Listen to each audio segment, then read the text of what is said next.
Assalamualaikum warahmatullahi wabarakatuh. Perkenalkan, nama saya Witri Wulandari dari Prodi Asia 2. Di video kali ini saya akan menjelaskan tentang sejarah filsafat abad modern, aliran Renaissance dan Aufklärung. Baiklah, yang pertama saya akan menjelaskan tentang Renaissance. Renaissance adalah istilah dari bahasa Prancis. Dalam bahasa lain, re plus nasci berarti lahir kembali atau rebirth. Istilah ini biasanya digunakan oleh sejarawan untuk menunjuk berbagai periode kebangkitan intelektual, khususnya yang terjadi di Eropa dan lebih khusus lagi di Italia. Sepanjang abad ke-15 dan ke-16, istilah ini mula-mula digunakan oleh seorang sejarawan terkenal, Michelet, dan dikembangkan oleh J. Burchard untuk konsep sejarah yang menunjuk kepada periode yang bersifat individualisme, kebangkitan kebudayaan antik, penemuan dunia dan manusia, sebagai periode yang dilawankan dengan periode abad pertengahan. Karya filsafat pada abad ini sering disebut filsafat Renaissance. Selama abad ke-14 dan ke-15, di Italia muncul keinginan yang kuat akan penemuan-penemuan baru dalam seni dan sastra. Mereka telah melihat pada periode pertama bahwa kemajuan itu telah terjadi.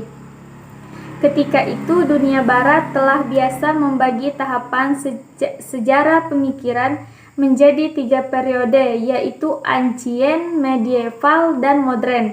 Pada zaman ancien atau zaman kuno itu melihat kemajuan kemanusiaan telah terjadi.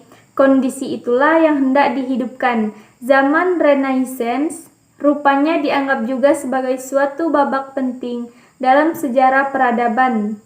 Voltaire, orang yang membagi sejarah peradaban, menganggap Renaissance merupakan babak ketiga dari keempat babak itu. Pada abad ke-19, Renaissance terutama dipandang sebagai masa yang penting dalam seni dan sastra.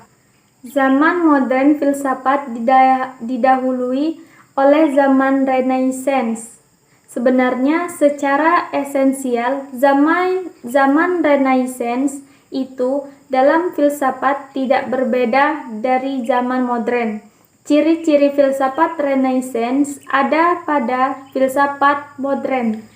Tokoh pertama filsafat modern adalah Descartes. Pada filsafatnya kita menemukan ciri-ciri Renaissance tersebut. Ciri itu antara lain ialah menghidupkan kembali rasionalisme Yunani, individualisme, humanisme, lepas dari pengaruh agama dan lain-lain. Sekalipun demikian, para ahli lebih senang menyebut Descartes sebagai tokoh rasionalisme. Penggelaran yang tidak salah, tetapi bukanlah hanya Descartes yang dapat dianggap sebagai tokoh rasionalisme. Rasionalisme pertama dan serius pada zaman modern memang Descartes. Yang kedua adalah Aufklärung. Zaman Aufklärung ini dikenal dengan zaman pencerahan atau zaman fajar budi, atau dalam bahasa Inggris Enlightenment dan dalam bahasa Jerman Aufklärung. Aufklärung merupakan kelanjutan dari Renaissance. Kalau Renaissance dipandang sebagai peremajaan pikiran, maka Aufklärung menjadi masa pendewasaannya. Dalam zaman ini juga banyak muncul tokoh-tokoh filsuf seperti di Inggris. Umumnya tokoh-tokoh ini mendasarkan pengetahuannya pada pengalaman nyata, sehingga mengarah kepada realisme yang naif, yang mengakui kebenaran objektif atas dasar pengalaman yang tanpa penelitian lebih lanjut. Tetapi kenyataan ini berubah ketika filsuf Jerman Immanuel Kant muncul yang mencoba menciptakan suatu sintesis dan rasionalisme dan empirisme sehingga ia dianggap sebagai filsuf terpenting zaman modern. Keberagaman pemikiran yang berkembang melahirkan berbagai pemahaman dan kepercayaan. Masing-masing mulai membentuknya menjadi semacam paradigma yang diakui dan diterima oleh sebuah kelompok. Paradigma yang diakui inilah kemudian muncul dan menjadi semacam sekte atau aliran-aliran dalam perkembangan filsafat barat. Aliran-aliran dalam perkembangan filsafat barat yaitu ada 8. Yang pertama, rasionalisme. Yang kedua, empirisme. Ketiga, kantianisme. 4, idealisme. 5, positivisme.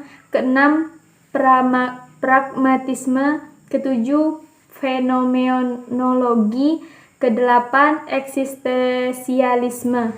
Cukup sekian penjelasan dari saya tentang sejarah filsafat abad modern, aliran Renaissance, dan Aufklärung. Kurang dan lebihnya saya mohon maaf dan saya akhiri. Wassalamualaikum warahmatullahi wabarakatuh.